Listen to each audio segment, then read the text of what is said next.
Olá, o Instituto Borborema é uma associação sem fins lucrativos de Campina Grande, na Paraíba.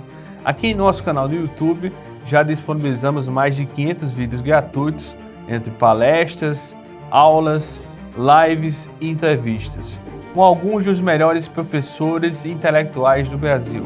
E a nossa missão aqui no YouTube é de fato ajudar no debate público nacional, é trazer os assuntos mais relevantes com os melhores professores do Brasil.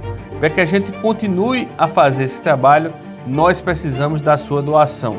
Seja no nosso site, no link que está aqui na descrição, com a sua doação recorrente, ou no nosso Pix, pixborborema@gmail.com. Isso aqui não é uma propaganda para alavancar absurdamente todos os nossos recursos, mas é de fato um apelo real e verdadeiro que a gente precisa de mais doações do que a gente tem recebido hoje para manter esse nosso conteúdo gratuito aqui no canal no YouTube. Então, se você gosta do nosso trabalho, peço que você faça a sua doação de qualquer valor. Quem puder doar mais, quem puder doar menos, doa menos. O importante é ajudar para que a gente continue esse nosso trabalho. Fique agora com mais um conteúdo gratuito disponível em nosso canal.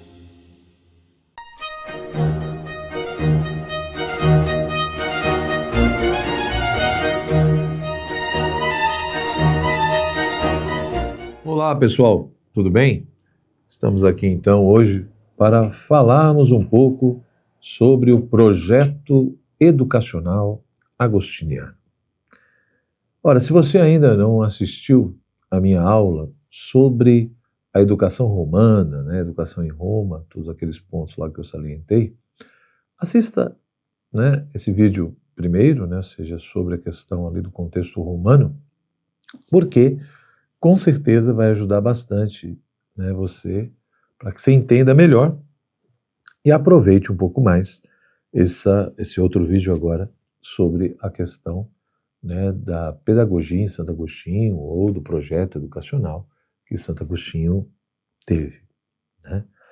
Ora, Santo Agostinho ele nasce no ano 354 e morre no ano 430.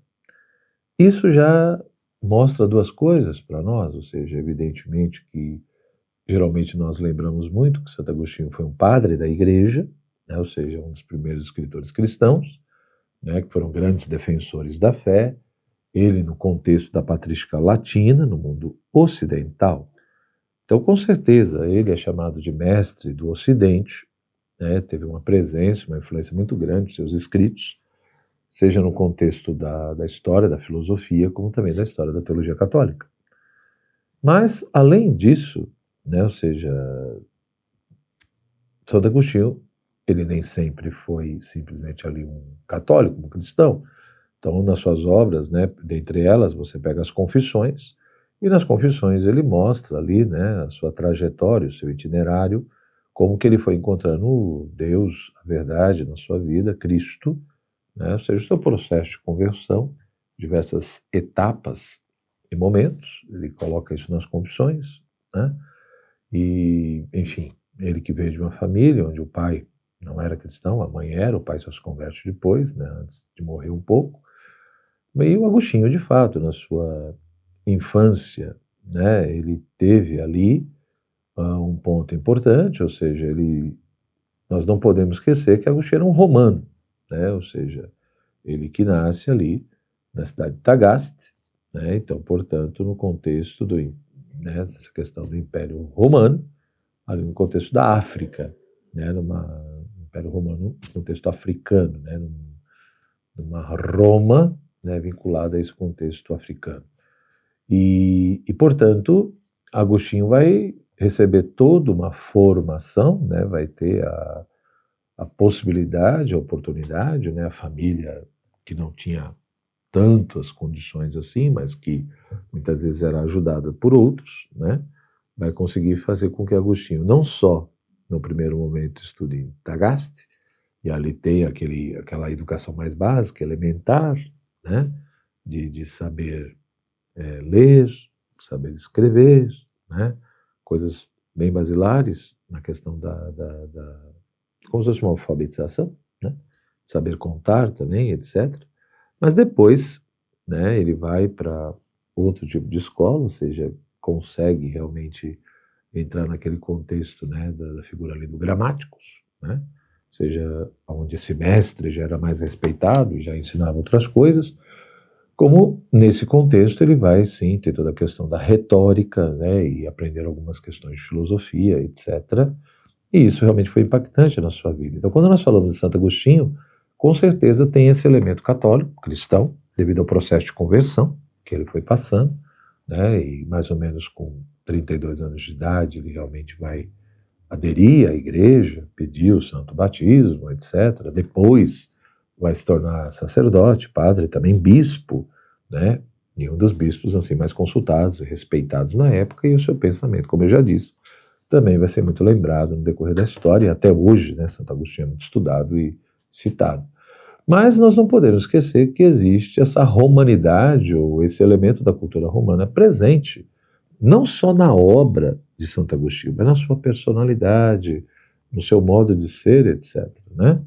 Então, esse elemento de fato cultural, porque ele passou por um tipo de escola, que eu já descrevi no outro vídeo, aonde havia essa preocupação muito forte, né, com a questão de saber ler textos, com ter um certo domínio da língua, de saber falar bem, né, o elemento retórico, a questão da oratória, né, o próprio Agostinho foi professor de retórica depois que passou todo esse processo, né, então ele vai nas suas discussões narrar, né, muitas coisas que ele vivenciou nesse processo educacional, né, muitas, digamos, amarguras, muitos aspectos negativos, ele tinha muitas críticas à pedagogia romana, né, e vai propor, evidentemente, um outro tipo de modelo pedagógico, né.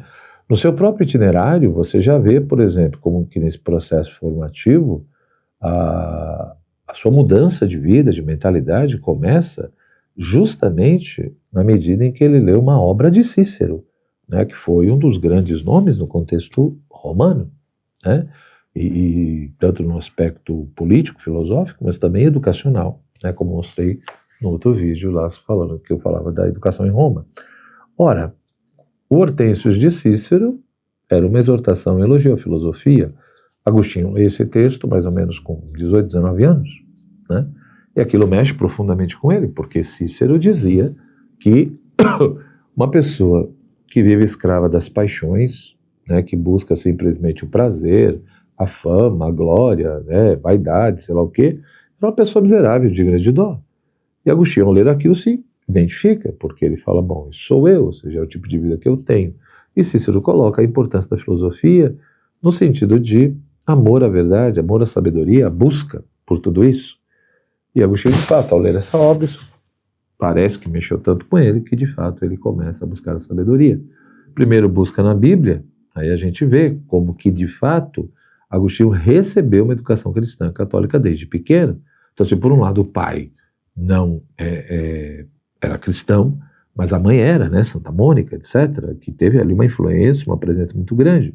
Então ele aprendeu muita coisa, como ele mesmo reconhece, né, ele já dizia que já, no fundo, é como se Cristo, né, a figura de Jesus, passasse pelo leite materno, né, ou seja, desde pequeno, de uma certa forma, ele já era cultivado tudo isso nele, né, essa identidade, essa fé, né, apesar dele só ser batizado depois, a mãe esperou, né, tardou o seu batismo, né, e ele mesmo reclama isso, fala, minha mãe sabia do remédio e não me deu o remédio, né, então ele mesmo vai questionar nesse sentido desse batismo mais tardio, né, porque a mãe vendo que ele era, sei lá, levado, não sei o quê, a ideia de que vou deixar crescer, pecar bastante para depois batizar. Então Agostinho questiona isso, mas enfim, ele vai narrando e mostrando que ele não encontra na Bíblia essa verdade, essa sabedoria no primeiro momento, né? Ele acha a Bíblia uma coisa ridícula, ele acha o latim de Cícero muito mais elegante, né, etc, etc. E aí ele se aproxima dos maniqueus, né, ele tem toda a sua fase maniqueísta, né, fica ali 8, 9 anos participando desse ambiente. Os maniqueus que eram um tipo de gnose, né, mas ao mesmo tempo também se consideravam cristãos, católicos, né, lógico, um tipo de cristianismo e de catolicismo que é considerado heterodoxo, né, ou seja, que divergia bastante do que a igreja oficialmente dizia, que os cristãos, na sua maioria, defendiam, né, então vai ter, evidente, todo esse atrito, o maniqueísmo vai ser considerado depois heresia, né, uma falsa doutrina. E o Agostinho se aproximou, enfim, do maniqueísmo por vários motivos, mas depois ele foi vendo, segundo ele, as insuficiências e contradições do maniqueísmo, foi se afastando aos poucos de tudo isso, teve a sua fase cética, né? Não cética no sentido de que ele duvidava de tudo, porque o cético, né, é geralmente aquele que entende que o ser humano sempre está num estado de dúvida, ou seja, eu não tenho critérios objetivos para poder discernir onde está realmente a verdade, né? Então sempre estou buscando, mas não tenho como chegar a uma verdade, uma conclusão, porque eu não tenho esses critérios. Então o melhor caminho talvez seria suspender o juízo, não afirmar nada e não negar nada. Então o Agostinho, ele flerta com um certo tipo de ceticismo nesse período, mas o ceticismo dele, repito, não é no sentido de que ele tinha dúvidas sobre tudo, ele nunca colocou em dúvida a existência de Deus, né? Ele nunca colocou em dúvida as verdades matemáticas, mas ele parece que as dúvidas passavam muito pelo âmbito metafísico, né? Ou seja, qual é a natureza de Deus, o que é a alma, de onde vem a alma, né? O que é a liberdade, o que é o mal, a questão do mal atormentava muito ele não conseguia entender isso. Então são essas questões que ele começa a achar que talvez a razão humana não tenha capacidade, competência para compreender, né? Para atingir uma solução, digamos assim, né? Mas ao mesmo tempo que ele, nessa trajetória toda, né, vai de Tagaste, Madaura, né, Cartago, Roma, aí chega um momento que ele vai para a cidade de Milão. E a igreja de Milão era um reduto neoplatônico, Santo Ambrósio ali era um grande bispo, né, mas também tinha todo um princípio de governança, né, como se fosse um tipo de prefeito, né, tinha uma interferência. Ali você já vê a figura do bispo nesse contexto, né, não só como um líder religioso, mas também como um líder nesse contexto mais político. E Ambrósio tinha fama de ser um grande orador. E Agostinho, como ele narra nas suas confissões, né, ele fala muito dos seus pecados, dos seus vícios, enfim, das suas misérias. E ele, de fato, era uma pessoa muito vaidosa, ele era professor de retórica, sabia realmente falar muito bem, gostava, enfim, de ser aplaudido e reconhecido. E ele começa a ouvir os sermões de Ambrósio, no primeiro momento, para ver se o Ambrósio realmente era digno dessa fama, se realmente tinha esse domínio, né, da gramática, da retórica, da oratória, da eloquência, né? E é óbvio que ele vai vendo que Ambrósio realmente tinha muita competência, sabia falar muito bem. Só que os sermões de Ambrósio, o conteúdo, alguns deles, né, falar sobre a questão do mal, colocando que a origem do mal estava na perversão e corrupção da vontade, do livre-arbítrio, e que o mal, no fundo, era muito mais uma corrupção e privação do que uma substância. Então ele vai ouvindo tudo isso, no primeiro momento não entende nada, mas aquilo impacta a sua alma e outras coisas também. Então aquilo ali colaborou para que ele fosse se aproximando cada vez mais do catolicismo, né, da fé cristã aos poucos, evidentemente. Ele mesmo mostra, né, que ainda ele tinha algumas dúvidas e resistências, né, nesse processo. E ali naquele ambiente ele também conheceu a tradição platônica, né, esse ponto é extremamente importante. Então essa relação com a tradição platônica foi fundamental, porque através dos textos platônicos, como ele diz, né, e ali, se ele leu uma coisa ou outra de Platão, né, o Timeu, sei lá, foi muito, mas ele conheceu bastante, foi a tradição neoplatônica, principalmente textos ali de Plotino. E, portanto, isso vai fornecer para Agostinho um novo referencial epistemológico, ou seja, nessa busca pela verdade, pela sabedoria, né, ele buscou sempre pela exterioridade, pelos sentidos corpóreos, né, e isso tem implicações, ou seja, se eu absolutizo essa exterioridade, os sentidos, isso vai me levar a hipervalorizar não só a questão do tempo, mas do espaço, e isso vai acabar implicando um certo tipo de pensamento materialista, que é o que aconteceu com ele, né, e ele explica isso nas confissões. Então, a via do conhecimento, a via epistemológica, acaba gerando uma implicação ontológica, ou seja, parece que a maneira como eu concebo o ser, a realidade, depende muito de como eu busco o conhecimento, de como eu busco a verdade. Então, se eu busco pela exterioridade, pelos sentidos, o resultado é um. Se eu busco por uma outra via, o resultado é outro. E por intermédio desses textos, Agostinho descobre a via da interioridade. Ele descobre a via do autoconhecimento, né? Ou seja, toda essa questão da tradição socrática, né? de se conhecer, E ele vai entendendo que não existe só a via da exterioridade, mas também da interioridade, e que eu realizo muito mais pelo meu pensamento, pela minha razão, do que pelos sentidos. E ele chega a uma nova ontologia, né, e, portanto, uma nova compreensão da realidade, entendendo que a realidade não se reduz apenas ao que é visível, ao que é sensível, ao que é corpóreo, mas há uma dimensão da realidade que é invisível, que é incorpórea, que é espiritual, e que eu apreendo, no primeiro momento, pelo pensamento, pela razão, e não pelos meus sentidos, né, corpóreo, por intermédio deles, tá? Esse elemento vai ser fundamental, ou seja, então, Agostinho, evidentemente, por um lado, através dos sermões de Ambrósio e outras coisas, ele vai se aproximando cada vez mais do catolicismo, vai aderindo até o ponto de pedir o batismo, mas é óbvio que, concomitantemente, ele vai descobrindo novos referenciais teóricos, novos referenciais filosóficos, e aqui no caso a tradição platônica. Então o que ele faz? Ele vai usar esses referenciais, né, teóricos, platônicos, ele vai usar esses elementos, esses novos referenciais, como ponto de apoio, para poder entender, articular, explicitar essa fé, né?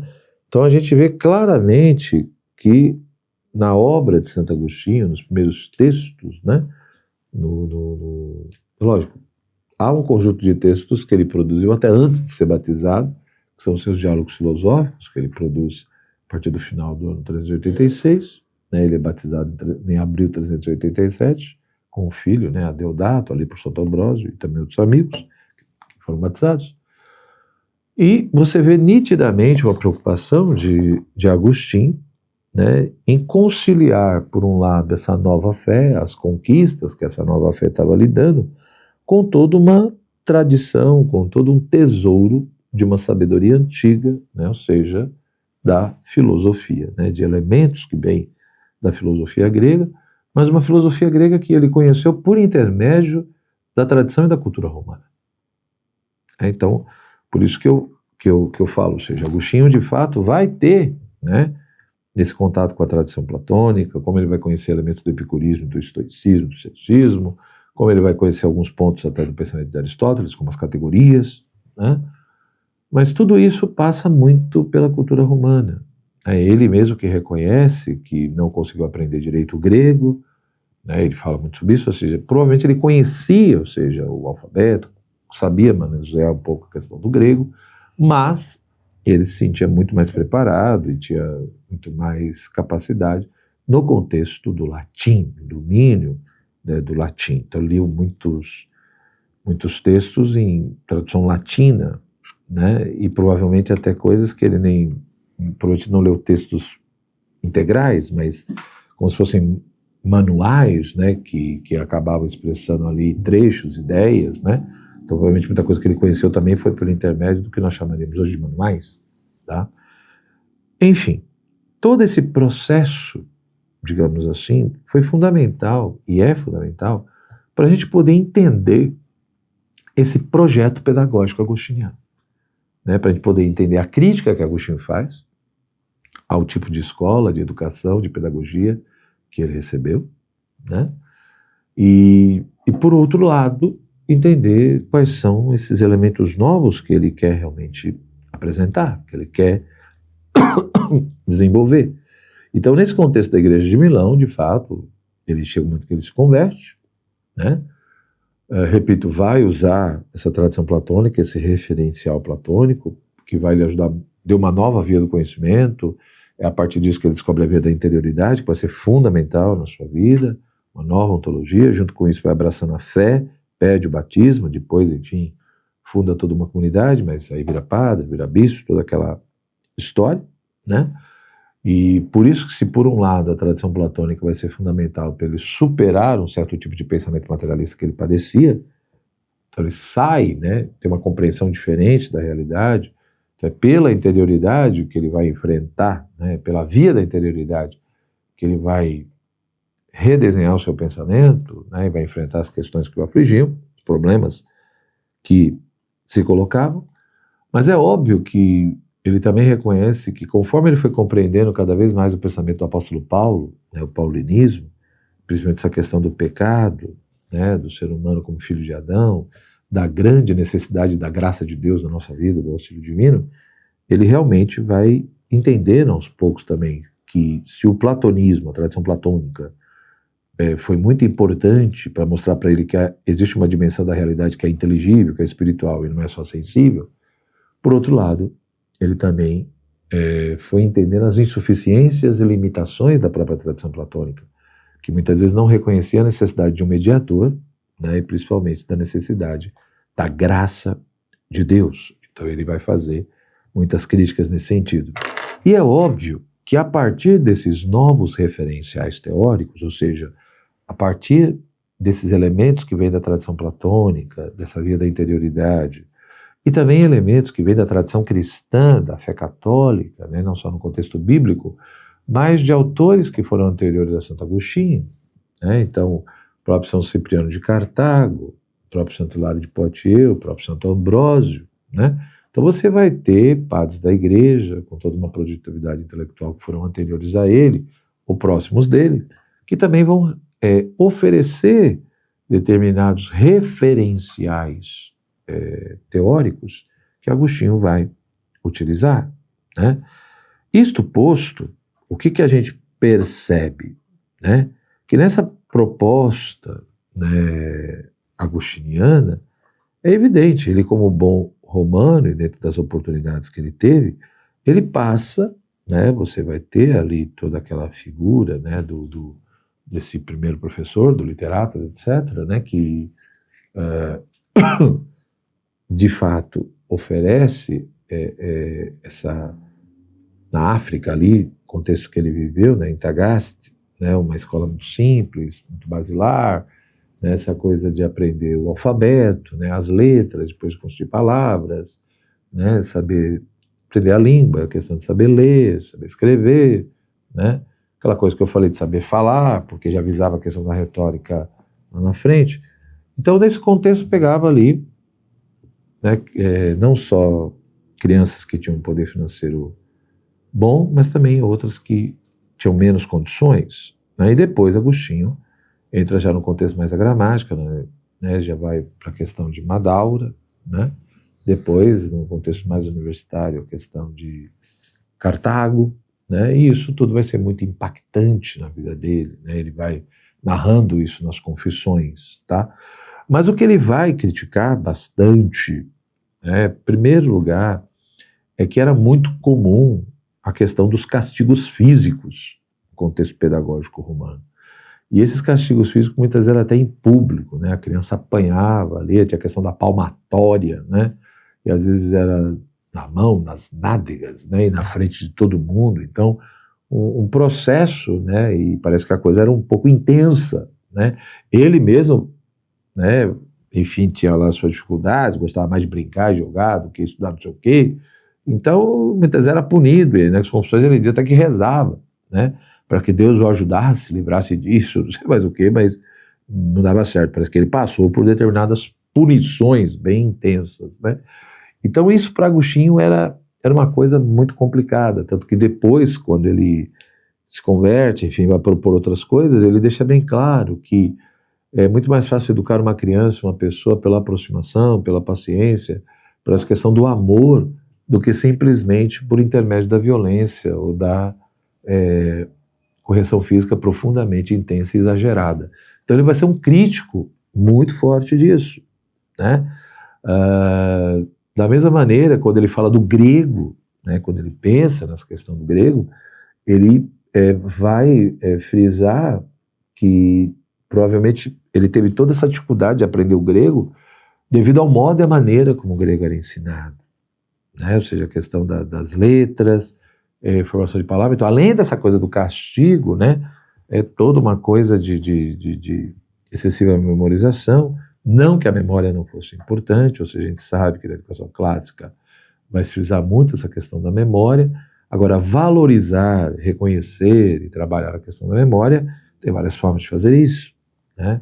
E Agostinho parece que o modo e a maneira como isso era feito, ele critica bastante, né? Ele discorda, né?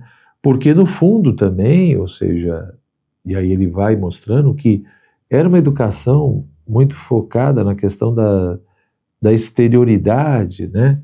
Ou seja, essa coisa de você hipervalorizar o aspecto sensível, né? E não tanto outros elementos mais elevados, mais sublimes, e principalmente, é óbvio, né? Ou seja, ele também conheceu mitologia romana, então ele vai colocar que muitas vezes nesse contexto todo, não só como criança, mas também como adolescente depois, e nesse contexto, né, ali de jovem, né, como que havia essa ebulição, essa escravidão das paixões, né, e pelos mitos, né, pelo teatro, pelas narrativas, muitas vezes era estimulado muito mais essa questão das paixões do que uma coisa de vida interior, de pensamento, de intelecção, etc.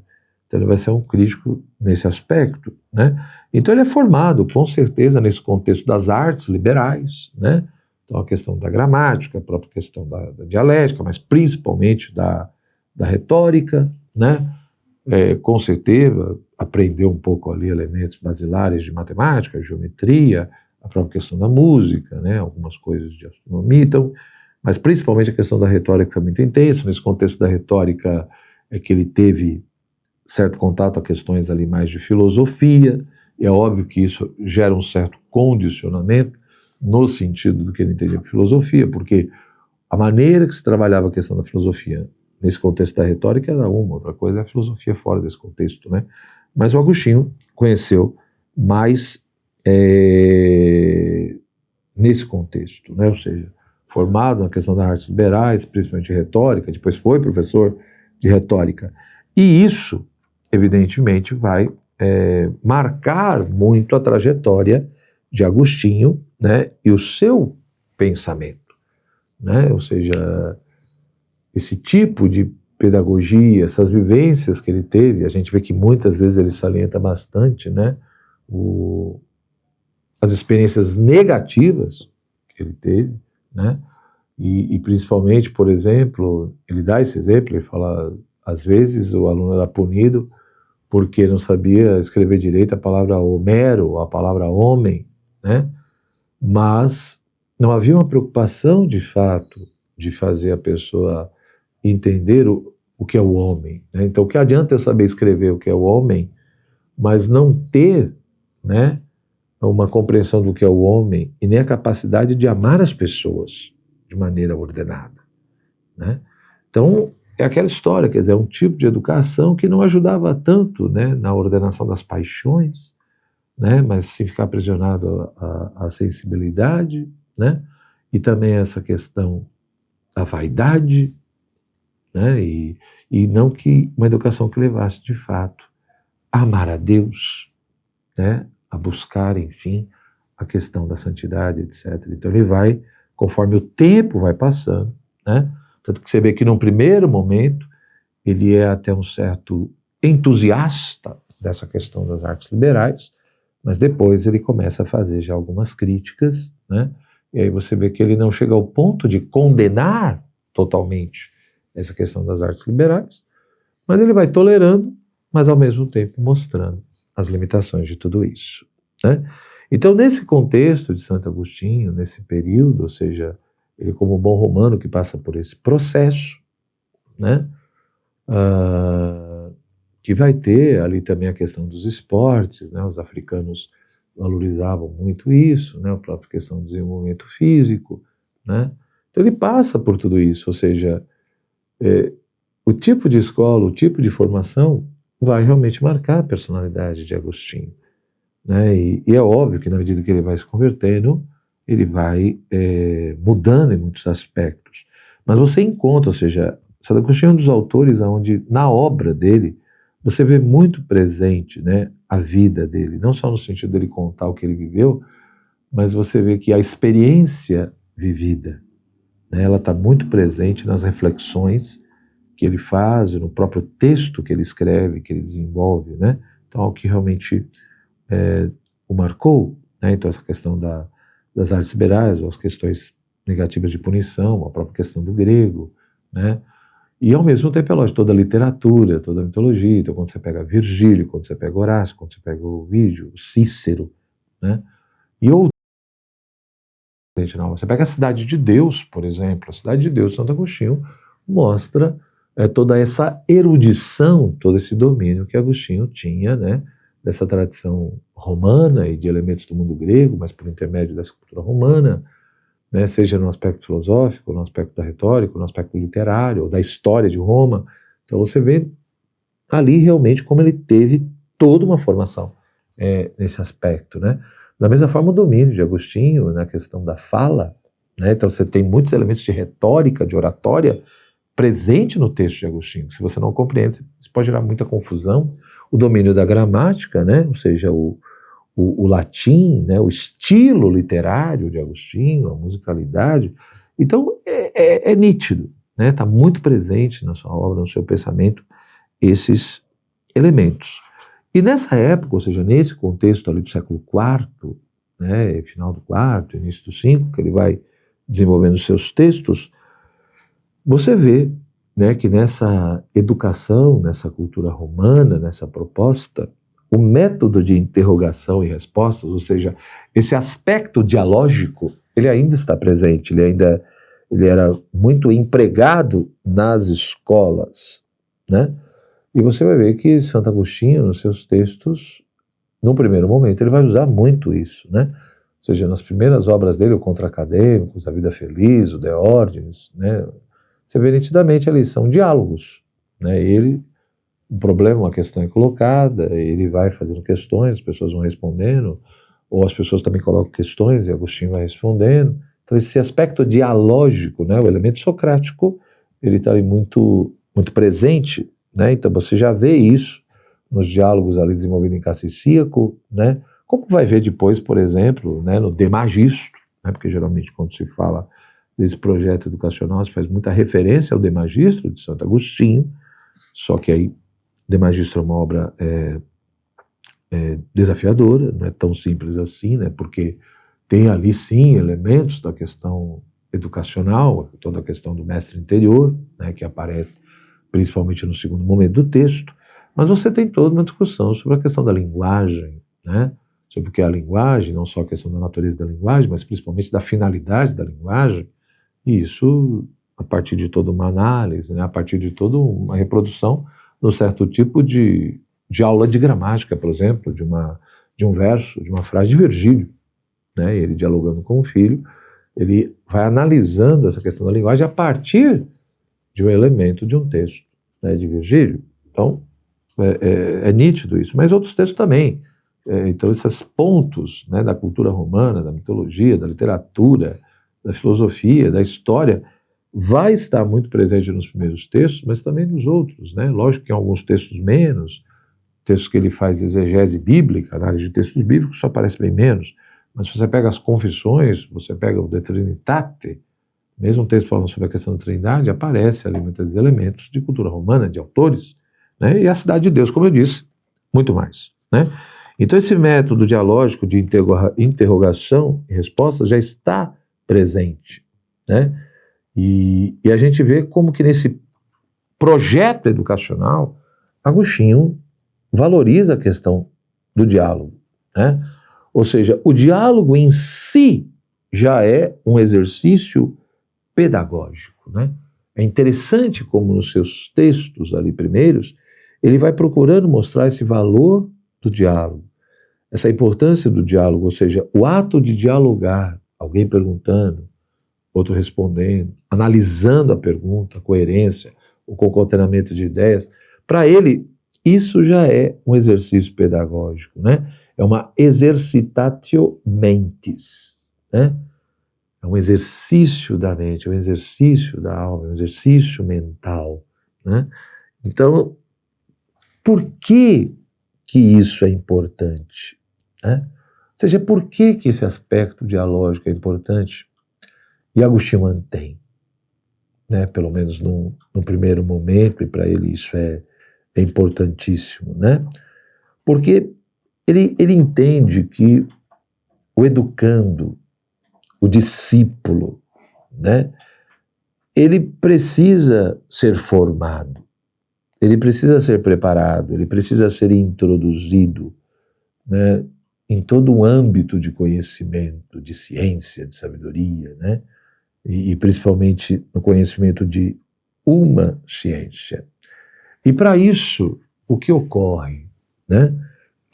É preciso preparar a alma, ou seja, a minha alma, ela tem que ser capaz de contemplar as verdades eternas, de contemplar, digamos assim, esse fundamento último da realidade.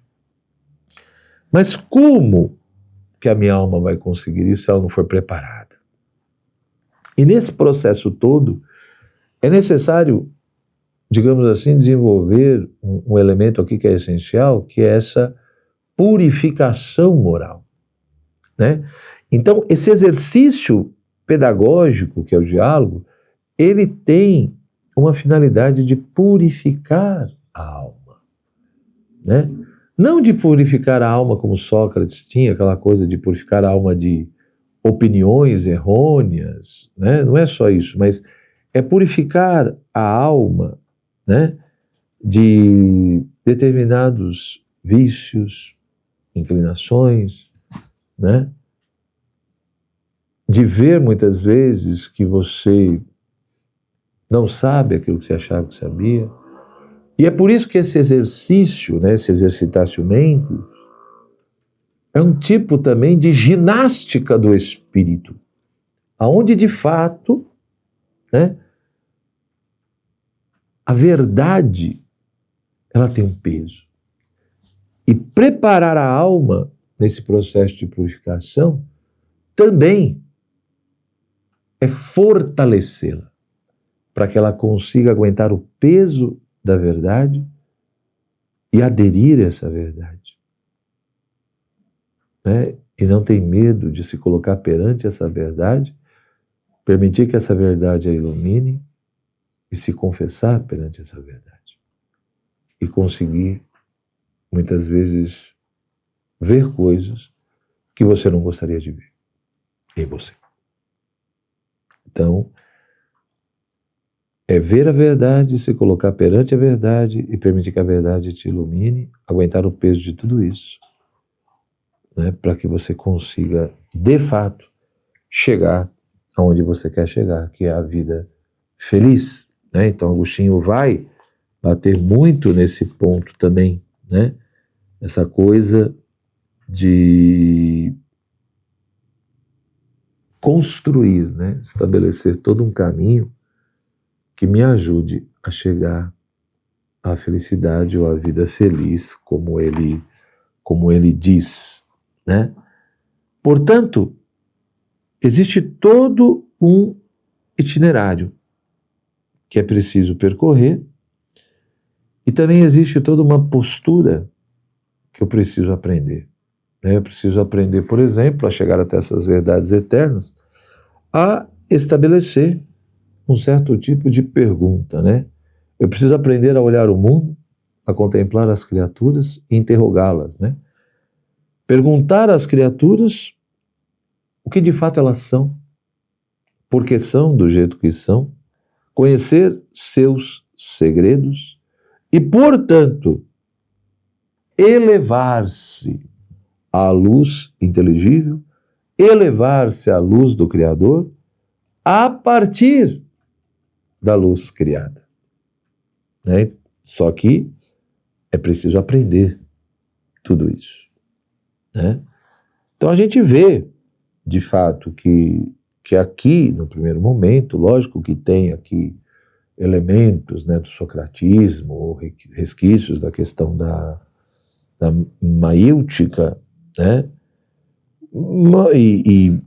Mas, ao mesmo tempo, é óbvio que nós vamos vendo, né, as particularidades ou aquilo que é peculiar ao próprio Santo Agostinho, né, principalmente na medida em que ele foi aderindo cada vez mais à fé católica, né?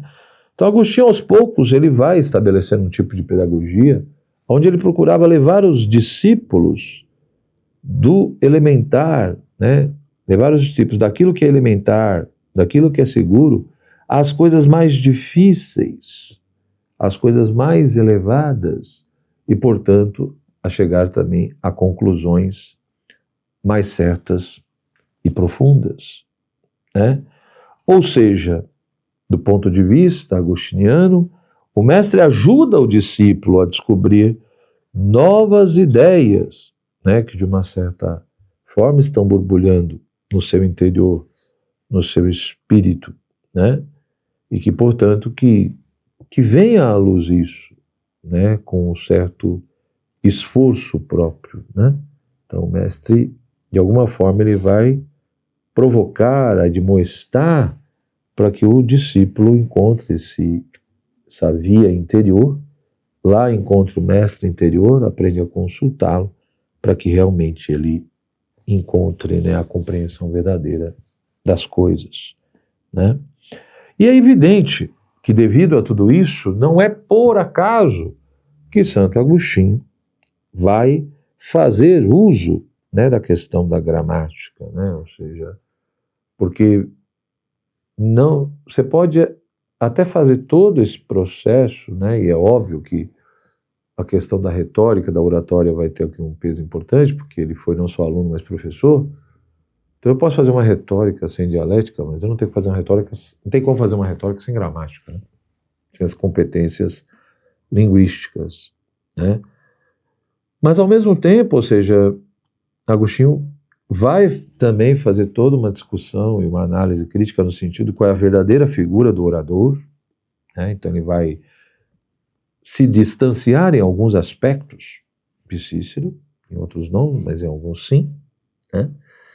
E no fundo, quer dizer, para ele, a educação, pelo menos no primeiro momento, ela vai servir para duas coisas, quer dizer, por um lado, sim, tem esse elemento da gramática, né, e, portanto, eu preciso saber ler texto, eu preciso saber pronunciar palavras, eu preciso saber analisar as coisas, né? E isso é importante porque eu preciso aprender tudo isso para saber falar bem, para saber me comunicar, então é um aspecto, de novo, da oratória, da retórica. Mas também, não basta só apenas saber falar bem, não basta apenas pronunciar palavras de maneira competente. Eu preciso ser capaz também de realizar ações, de ter atitudes boas no sentido bem concreto, né? Ou seja, é preciso aprender a falar bem, é preciso aprender a ter eloquência, mas é também preciso ajudar o educando a realizar ações nobres, heróicas, né, que elevem o ser humano, que faça, portanto, que ele vá além do mero nível basilar, do mero nível comum, né? Então é nítido que Santo Agostinho, conforme ele foi amadurecendo o seu pensamento, enfim, toda a questão da sua conversão, ele vai procurando cristianizar cada vez mais o ideal de educação, né? Então, de fato, num primeiro momento, você tem, repito, todo esse contexto romano, né, da gramática e de outras coisas, porque visava-se principalmente a retórica, a oratória. Então, é preciso aprender a falar bem, né? Por mais que Cícero também dizia que as qualidades técnicas não poderiam ser desvinculadas das qualidades morais, e, portanto, a importância das virtudes, mas o falar bem estava ali, né, em primazia. Ou seja, Agostinho, de fato, ele vai deixar bem claro que não basta só falar bem, é preciso pensar bem e é preciso agir bem, né? E aos poucos, para fazer tudo isso, o que ele vai propor? Qual vai ser a grande especificidade desse projeto agostiniano? É uma verdadeira pedagogia da interioridade. Essa vai ser a grande proposta de Santo Agostinho, presente lá no De Magistro, mas também em outros textos, né? Então, o De Magistro, isso é bem mais claro, mas a catequese, né, os rudes também vai estar muito presente ali, um modelo de aula, de educação, partes, né, da doutrina cristã, vai discutir a figura do orador, né? Então você vê claramente como que ele defende uma pedagogia da interioridade. Ou seja, todos nós sabemos que Santo Agostinho ele tinha um certo projeto, né, das artes liberais.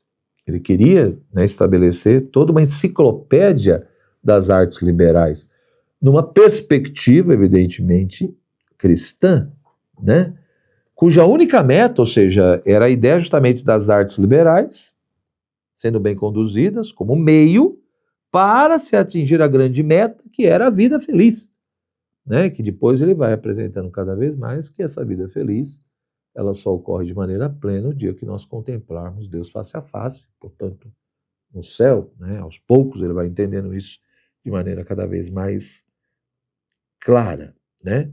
E é óbvio que a alma desse projeto, dessa organização, será o quê? A filosofia, esse amor à sabedoria.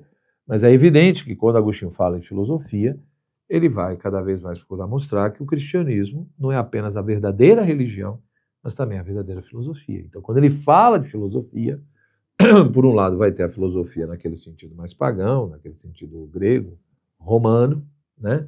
Mas aos poucos Agostinho também vai mudando o próprio conceito de filosofia e vai procurando mostrar o cristianismo como a verdadeira filosofia.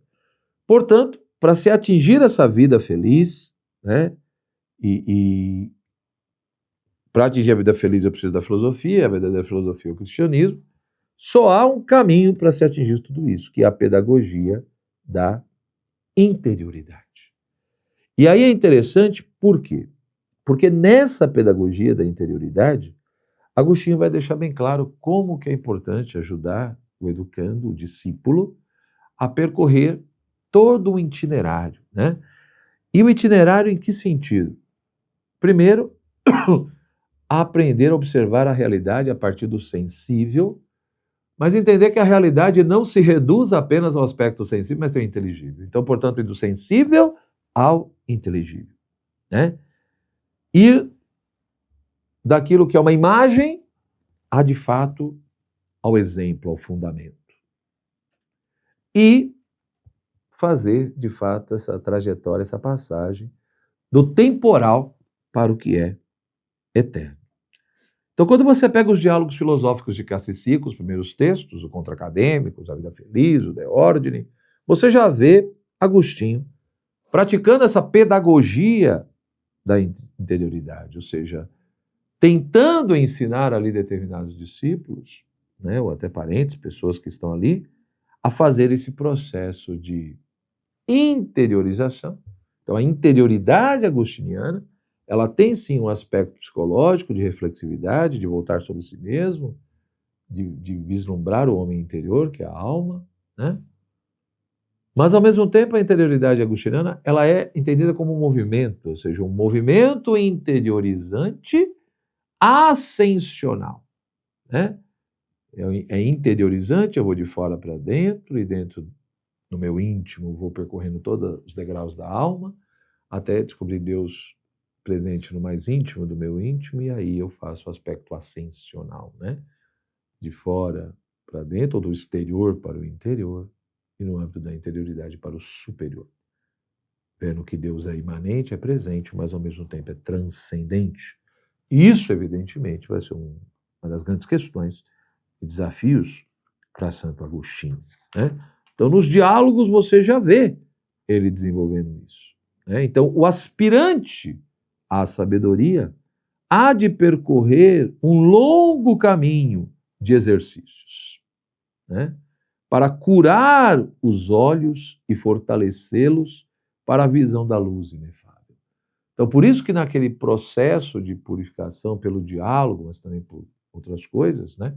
Então, por essa via da interioridade ascensional, por todo esse processo, é toda uma questão de purificação e fortalecimento, porque não basta ter olhos, né?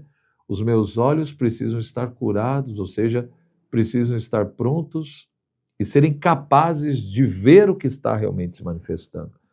Então, eu preciso purificar esses olhos, curar esses olhos, fortalecer esses olhos, e é lógico que os olhos da alma, a mente, o pensamento, a razão, né? Na medida em que passa por todo esse processo, então tem condições de contemplar essa luz inefável e, por conseguinte, colher o grande fruto que é a vida feliz. Então, quando você pega o De Magistro e outros textos, eles são redigidos, eles são inspirados justamente a partir do quê? Desses princípios e pressupostos dos quais Santo Agostinho parte, né? E por fim, ou seja, apenas como exemplo, né, de todo esse elemento aqui desse projeto agostiniano, a gente vê quando a gente pega a obra dele, a Doutrina Cristã, Agostinho, lógico, a Doutrina Cristã é considerado o primeiro manual exegético, né, no sentido de como ler a Bíblia, né? Então, no livro 1, 2 e 3, ele procura mostrar como descobrir as verdades sagradas que estão presentes ali, né? Mas o livro 4, no caso que a gente está discutindo aqui, é o mais interessante, porque ele vai analisar justamente a arte da expressão retórica, né? Ou seja, qual é de fato a figura do verdadeiro orador, né? Então, Agostinho deixa bem claro, né? Ou seja, dentro desse projeto educacional, as Sagradas Escrituras, evidentemente, vai ocupar um lugar central, né? Ou seja, é preciso aprender a ler e a meditar as Escrituras, é preciso adquirir uma ciência sobre elas, é preciso conhecer o texto sagrado. Por quê? Porque ao conhecer o texto, ao ser capaz de ler, meditar, entender, eu vou descobrir a vontade de Deus e, ao mesmo tempo, eu vou ter critérios claros para ter uma orientação moral segura. Então, é disso que ele está pressupondo, né? Então, nesse contexto pedagógico todo, óbvio que Agostinho vai procurar mostrar cada vez mais que, como houve o pecado original, todos são filhos de Adão, o ser humano nasce com uma inclinação para o mal, caiu sozinho, mas não é capaz de se levantar sozinho. Então, o ser humano não é capaz de se refazer, de se reconstruir por ele mesmo. Ele precisa da ajuda de Deus, da misericórdia, da graça de Deus. Então, por isso, no processo educacional, tem elementos que são importantes. Então, da mesma maneira que ao ler a Bíblia, ao estudar a Bíblia, existem determinadas capacidades naturais que eu vou usar, né, e elementos que podem ajudar. Então, o conhecimento das línguas, né, do latim, do grego, do hebraico, isso ajuda. O conhecimento das coisas, né, e, enfim, pressupõe a questão das artes. Então, saber um pouco de zoologia, botânica, geologia, geografia, isso também ajuda, né? Da mesma forma, ter um certo conhecimento das artes liberais, como também das artes mecânicas. Então, esses elementos, esse processo formativo, pode dar uma certa colaboração para compreender as escrituras e, por conseguinte, se for bem conduzido, também pode ajudar nesse processo formativo. Mas é evidente, né, e ele vai chamar isso de despojo dos egípcios, né? Então, toda essa questão das artes liberais, ou que vem da filosofia e outros elementos, né, são úteis, né? Então, tudo aquilo que é verdadeiro é legítimo usar e pode colaborar nesse processo de formação, principalmente para aprender a ler e a interpretar corretamente a Sagrada Escritura, para encontrar a vontade de Deus e, por conseguinte, princípios retos de uma orientação moral adequada, tá? Mas, ao mesmo tempo, Agostinho deixa bem claro que todos esses despojos dos egípcios, ou seja, essas artes, essas ciências, essas técnicas, línguas, comparadas, né, às riquezas encontradas na Bíblia, são ínfimos, né? Comparado, de fato, né, ao que Cristo e a graça de Deus faz até nós, por intermédio de Cristo da Igreja, são ínfimos. Então, veja, ele tolera, ele diz, sim, podem ser usados, mas uma educação, ela não pode ser pautada apenas nas artes liberais ou nessas artes mecânicas ou nisso ou naquilo, ou em determinados elementos que a razão consegue demonstrar. É preciso ir além. É preciso ir além disso, ou seja, é preciso, é óbvio, descobrir que o máximo que o professor ou as palavras fazem é nos exortar, nos admoestar e, portanto, a nos levar a aprender a consultar o mestre interior, que é o próprio Cristo, o próprio Deus. A verdade que habita o homem interior, que é o próprio Deus. É ela que nos ensina, né? E aí entra, de fato, o aprender a consultar esse mestre interior, tanto pela razão quanto pela fé. Então, tem todos esses elementos Mas uma coisa que é interessante é quando Agostinho, de fato, nessa obra, né, ele deixa bem claro, é evidente que vai ter a figura do orador, né? E quando eu penso na figura do orador, é óbvio que vai ter que ter toda a capacidade técnica, ou seja, eu preciso ter determinadas qualidades técnicas, eu preciso dominar a questão da eloquência, saber falar bem, né? Então, todas aquelas coisas que entram na retórica, e isso pressupõe o domínio da gramática, a questão da linguagem, a questão das palavras. Porém, ele deixa bem claro que o ideal do estudante deve ser buscar a sabedoria e não a eloquência. Ou seja, todas as habilidades retóricas são importantes, mas em primeiro lugar, o ideal do estudante é buscar a sabedoria. E a sabedoria se encontra nas Sagradas Escrituras. Então eu preciso ter um certo conhecimento das Escrituras para entender a sabedoria. Porque a sabedoria não é simplesmente ciência. Ciência é saber o que é aquilo, o que é isso, etc. A sabedoria tem toda uma relação não só com aquilo que é temporal, mas com aquilo que é eterno. E isso eu não vou encontrar simplesmente com a minha capacidade pessoal ou que envolva, né, as mais diversas ciências. Eu vou encontrar nas Escrituras. Então, de fato, né, a arte retórica, né, o saber falar bem, se expressar, né, a figura do pregador, como Agostinho vai dizer, porque para ele o grande exemplo de orador não só que é o pregador, é aquele que anuncia o evangelho, é aquele que proclama a palavra de Deus, a questão das Sagradas Escrituras. Então, o pregador pressupõe a questão da arte retórica, que pressupõe a eloquência, né? Dominar, eu preciso saber expressar o meu pensamento, eu preciso dominar as técnicas retóricas de eloquência, né? Para poder expressar a verdade. Então, não basta conhecer a verdade, eu preciso expressá-la, anunciá-la. Então, a retórica é importante nesse sentido. E a retórica pressupõe a questão da gramática e todos esses outros elementos, né?